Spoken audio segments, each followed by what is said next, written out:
આ તરફ મહેશ વસાવાના રાજીનામા પર મનસુખ વસાવાએ પ્રતિક્રિયા આપી છે। તેમણે કહ્યું કે ભાજપની વિચારધારામાં મહેશ વસાવા ફિક્સ ન થઈ શક્યા।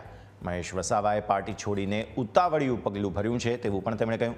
મહેશ વસાવા આરએસએસ અને ભાજપને ખતમ કરવાની વાતો જરૂર કરે છે, પરંતુ 7 જન્મ લે તો પણ ભાજપ કે આરએસએસ ખતમ નહીં થઈ શકે।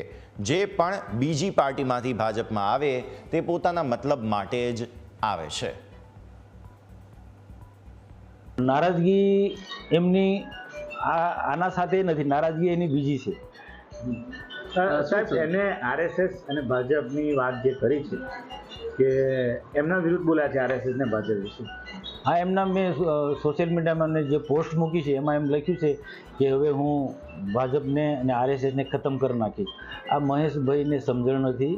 ભાજપને ખતમ કરવું હોય, આરએસએસને ખતમ કરવું હોય તો બીજા એને 7 જન્મ લેવા પડે તો ભાજપને ખતમ કરી તો પણ કરી ના શકે, તો ભાજપને સમજી શકે। ખતમ કરવાની તો વાત બાજુ પર રહી। ભાજપને ખતમ કરનારા લોકો જાતે જ ખતમ થઈ ગયા છે, પોતે ખતમ થઈ ગયા છે, એમનું આજે અસ્તિત્વ નથી। એટલે મહેશભાઈ આ ઉતાળ્યો નિર્ણય કરે છે, સમજ્યા વગરનો બોલે છે।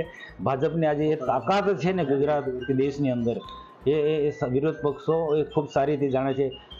વિરોધ પક્ષો કે કોંગ્રેસ સાવ ખતમ થઈ ગઈ છે, તો આજે એ પ્રશ્ન નથી કે ભાજપને ખતમ કરવાનો કે આરએસએસને ખતમ કરવાનો।